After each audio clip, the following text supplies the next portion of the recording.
Hey, Hannah, right? You literally do this every time, yeah. Well, we got together again because it's been a little while. And I missed you. I missed you too. And I feel like it's been a really good year for comedy. And I thought maybe we talk about some comedies. Mainly, we're going to talk about Friendship and The Rehearsal Season 2. But I'd like to just start off by bringing up some honorable mentions. Okay. If that's okay? It's all right. So I watched The Studio, starring Seth Rogen. Prestige films and box office hits, those are not mutually exclusive. We can do both and we will do both. Matt, I get it. You want to make great art and make $1 billion doing it. Well, guess what? That never happens, and you're going to screw everything up trying to make it happen.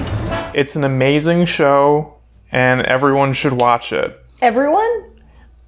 I mean, no, but at least for me, if you like movies and stuff, and you're into the inner workings of the industry, it's super interesting. It's a gorgeous show. It's one of the things about it that I don't think gets enough praise, is that it's like wonderfully like technically well done, and there's so many like huge long extended takes, and like really cool like camera work and stuff, and I don't know, but overall it's every episode kind of like stands alone and just pokes at like one funny thing about the industry, and it's just so good. And like the penultimate episode, which you haven't seen yet, it just brings the whole group together, and there's like it's like a drug trip kind of thing, and you feel the camaraderie. You know, it really felt like this was like a great ensemble cast. Like everyone is just at their A game. That's what it felt like. I rarely feel like that. Usually there's like a couple standouts, but every single person is so funny, and there's great like physical comedy. Like it's almost a little like Looney Tunes at points. And there's like really funny one-liners in every episode, just like thrown in there. And like if you're on your phone, like you may miss it for a sec. They just happen and they're like hysterical.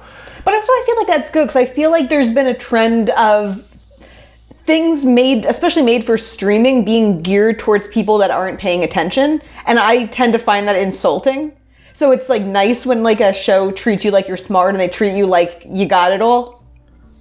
Yeah, I mean, I think it's also just like, you could take it either way, because the pacing is so fast in the show too, right, like because of the camera work and everything. And that's one of the things about it. It's like in real life, these people aren't constantly rushing and on edge and like yelling at each other, but like for the sake of the show, everything is so heightened and everything is like so dramatic that, you know, it just like, yeah, it's just like a fun 30-minute watch. And it's one of the most cringe-worthy things ever. Like, something about everything we've been watching lately, I catch myself in all of these things going like that's my face at a certain point. I was going to say, I feel like it's been a great year for comedy if you're into comedy that makes you go, ugh.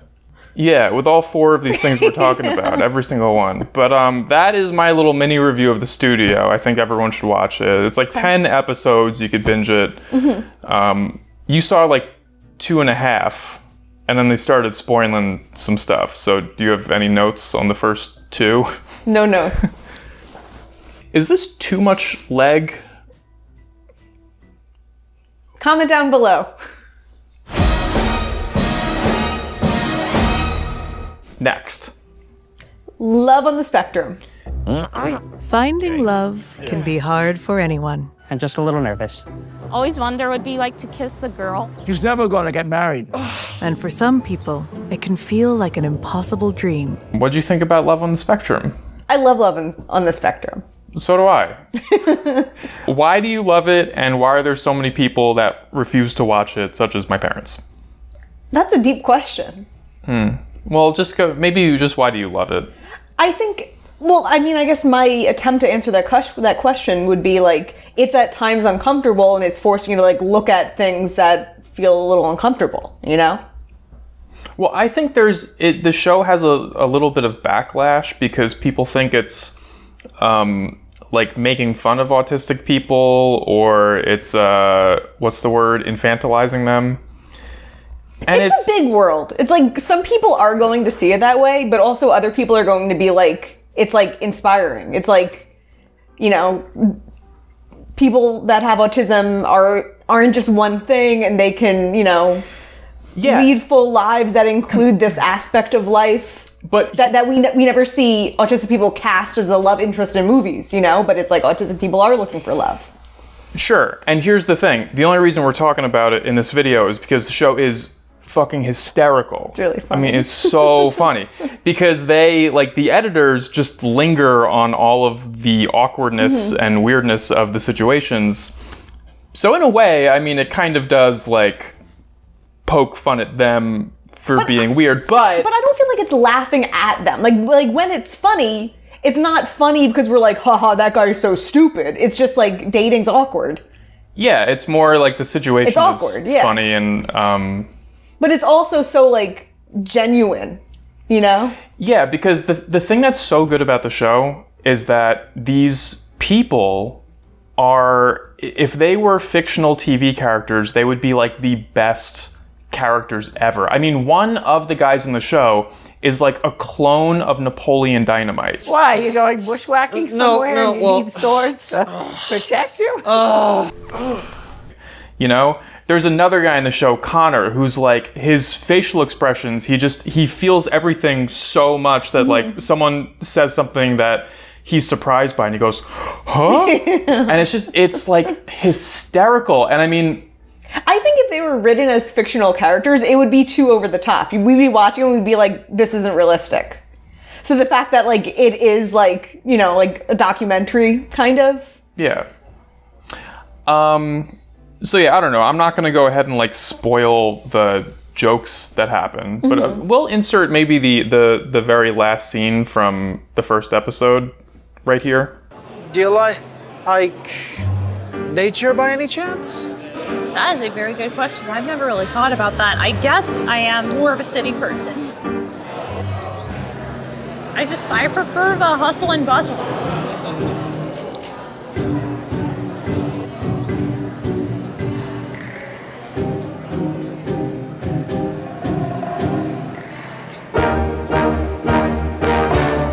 But the other thing that I wanted to say about the show is that it is like super endearing because all of these people are underdogs essentially in the dating scene. And so, and you know, most of the show, like things don't go their way. But then, so when it finally does, for some of them, genuinely, it's like heartwarming to watch. And like the season finale, which might as well be like the series finale, was it had like a bunch of moments where I was like, oh wow, maybe I didn't realize how much I cared about these people, because like seeing a couple of them, you know, get the girl or guy at the end was like, oh, okay. Yeah, because I think that's the thing. It's like you are rooting for these people during it. Like you want them to succeed. You feel like the cringe when they feel the cringe. Yeah. But also like, yeah, you want things to work out, and it's frustrating when things don't work out along the way. And since we mentioned cringe before, but out of everything we're going to talk about today, this show is by far the most. I mean, there are parts where we had to like pause because I was like in pain. I was like, oh god. Yeah, I mean, there's one scene that happens that we won't spoil the names, but a guy goes over a girl's house for the first time and just starts making out with the girlfriend in front of the parents, and it's repeatedly for so long. It just goes on for so long. And you paused it to be like, that would be a funny SNL skit. And then you put it back on and they kept doing it. Like it was the SNL skit. Yeah, before it like fully happened, I was like, it would be funny if they kept making out. I was like laughing at the thought of it, and then we pressed play and it just went on forever. Yeah. And it was really amazing. I'm gonna have to get the hose out on you two. Okay, well, let's get down to business. Let's get down to business, Hannah. So there are two people who are making their way in the comedy world, and their names are Tim Robinson and Nathan Fielder. And they're probably like two of the most unique comedians / actors that I've seen in, I don't know, like a decade or more. and they're kind of nothing alike, and yet they kind of are at the same time. Like, Tim Robinson is the most over-the-top, ludicrous comic actor of recent memory, and Nathan Fielder is all like dry, deadpan delivery, like super awkward. In like real situations. Yeah, Nathan Fielder does kind of like a quasi-documentary, like... Yeah. We'll get into that more, but let's talk about Tim Robinson first in the movie Friendship. Honey, the new neighbor invited you over for a drink at 8 tonight. I said you'd go. You don't know my schedule. You sit there every night. Might be nice to have a pal, you know, a bud. What did you think of the movie Friendship? I liked it. I thought it was an interesting comedy movie because it didn't do any of the things I thought it was going to do. Like, you know, like you watch comedies and a lot of the times they are kind of predictable. And this movie, I kept on being like, oh, he's setting up for this. And then they weren't. And it was interesting because like it kept you on your toes and it didn't feel like they, subverted expectations at the expense of the movie. Like, they made good decisions the whole time. That's a great way to put it, yeah. Because they do subvert expectations, but, like, it's always in a way that kind of, like, serves the story somewhat. I say story kind of loosely there, but, like... Story? Yeah, but I mean, like, I remember in the very beginning, he's Tim Robinson's character, who in the movie is a psychopath, like all of his characters.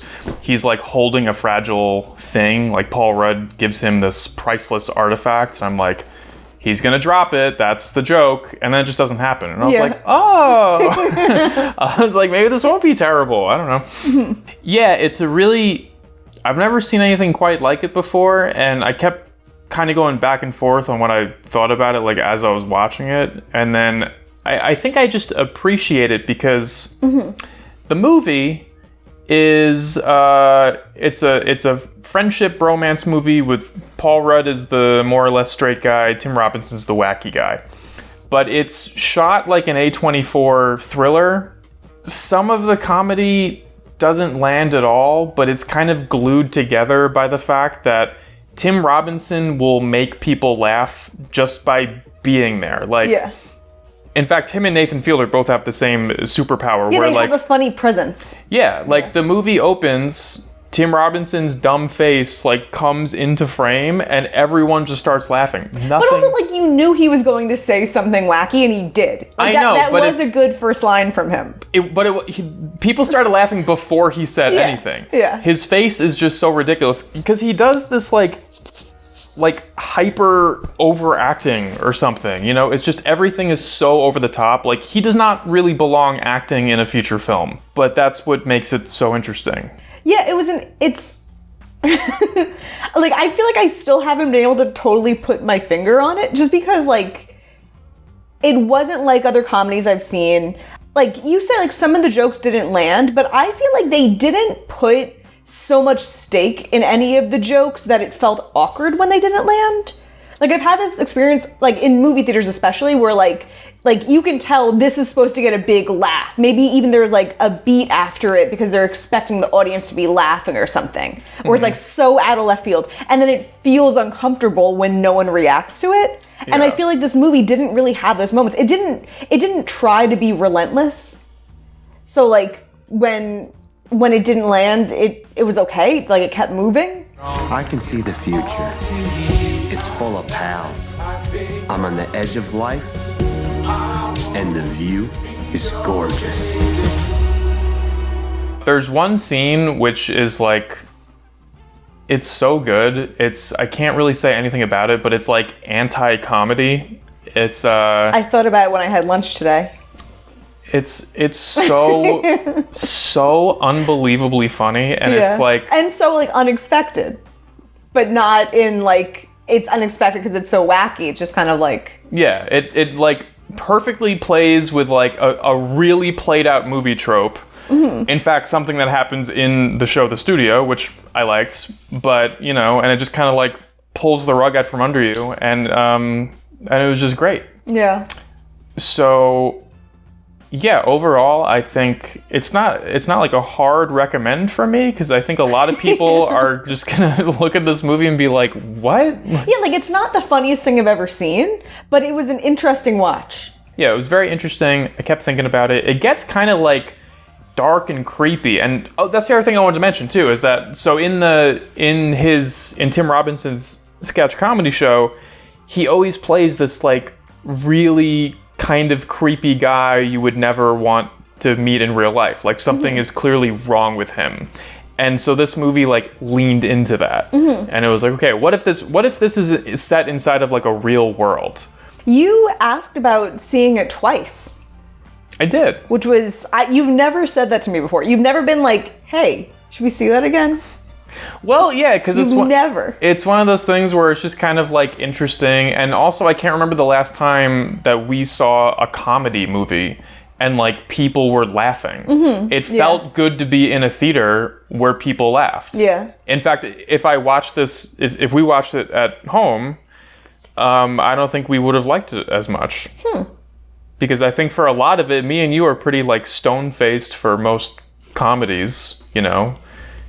So, like, we would have just been sitting there. We might have smiled. We would have smiled, and, you know, the one scene made us laugh, but, you know, everyone else howling in the theater certainly helped the experience.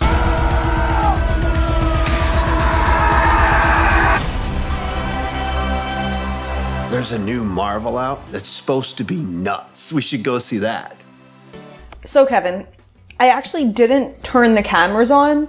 This so far has just been a rehearsal of what we're going to say when we actually do the filming. You didn't turn the cameras on? I didn't turn the cameras on. This is just for me and you to rehearse so that we could try out all the possible combinations of what we say about things and we could give our best performance for the camera. We have to redo all of that? Yeah, I wasn't recording. Why the fuck wouldn't you just record? Well, it was like a rehearsal. Well, just like in case it came out good, why wouldn't you just hit record? It just helped. I do have some experience with creating elaborate role-playing scenarios, and I do have money to put towards this. The rehearsal season 2 is about Nathan Fielder trying to help airline pilots get into less crashes by having the pilots work together better with the co-pilots, more or less. And it's funny, you say that, it doesn't sound funny. Yeah, it doesn't sound funny at all.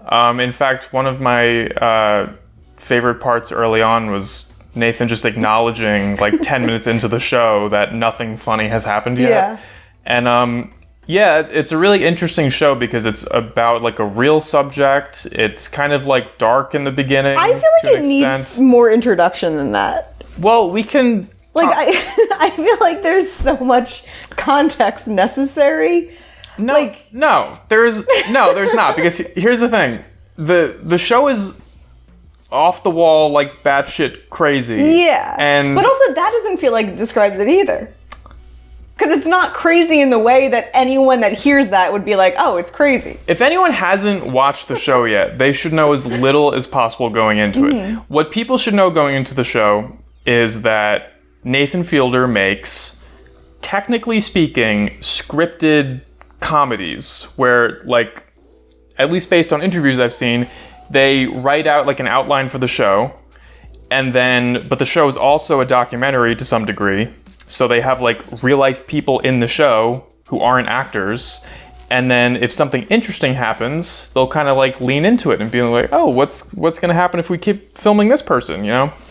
So yeah, that's what's so unique about his comedy. It's like the lines of what's real and what's fake are kind of blurred. That's why I feel like the context of like season 1 does help, like to know that it's not just, the rehearsal's not a TV show about airplanes.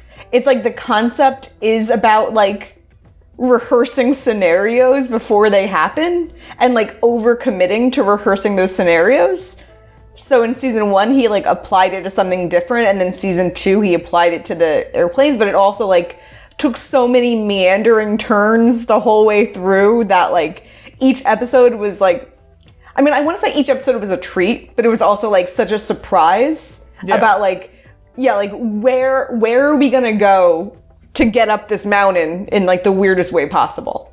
Yeah, and usually it's in service of like a really stupid punchline at the end, and it doesn't really need all of that stuff in the middle. Like it's just in No, it service doesn't. of a punchline. No, I'm not saying anything bad about the show. The show is absolutely brilliant. It's genius. Yeah. And like, the show doesn't always try and be funny.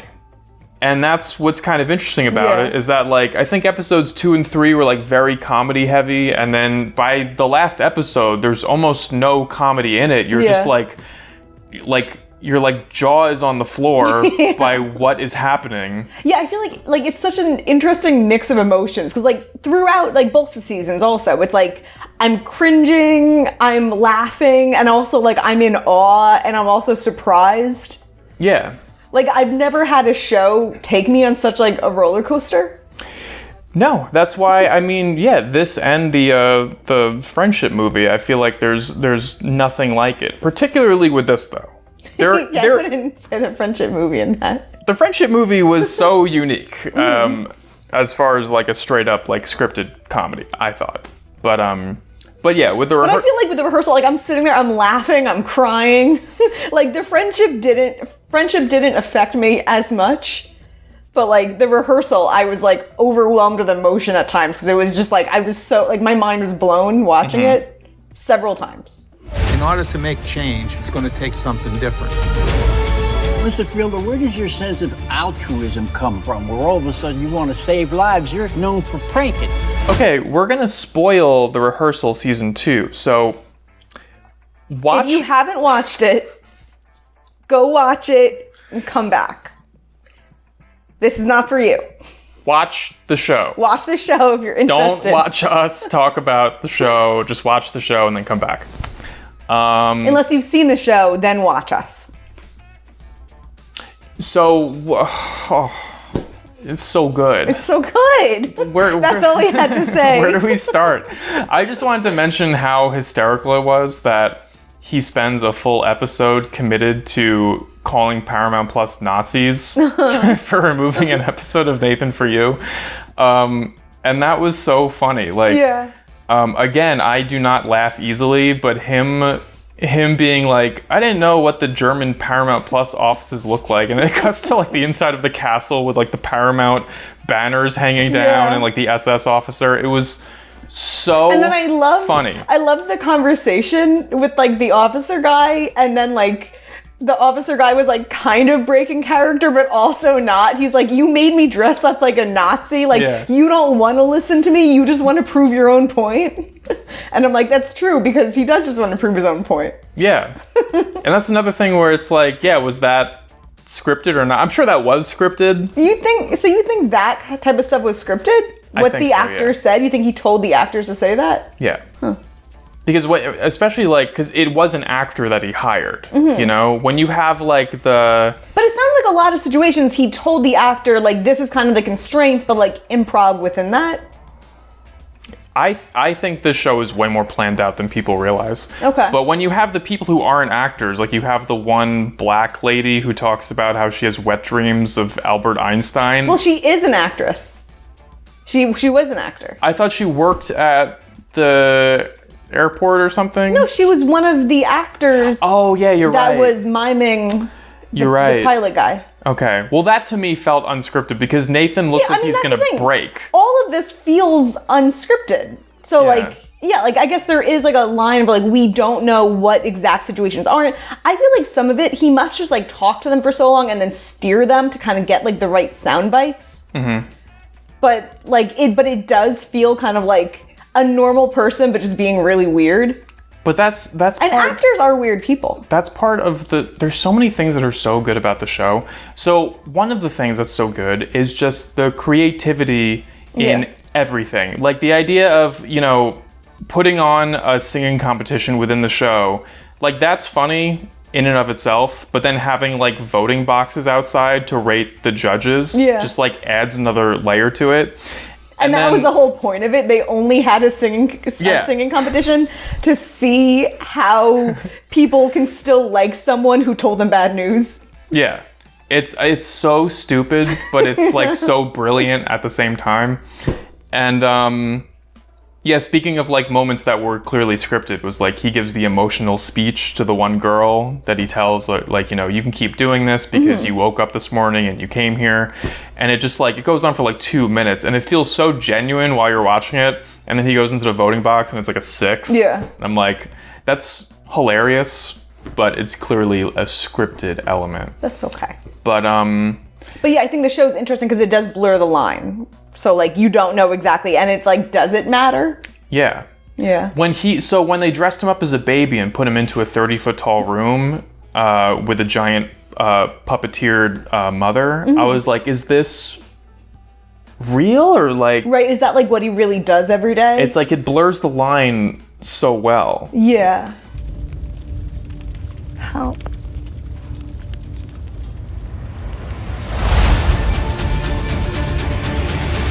Last night, I showed my parents the first episode of The Rehearsal, season 1. It kind of came out of nowhere. I was like, hey guys, we should watch this show. We should just watch like episode 1 for context and then skip right to season 2, which is like an amazing, genius piece of art. And they're like, all right. And so we watched episode 1 and they really didn't like it. They thought Nathan was weird and I don't think they really got it.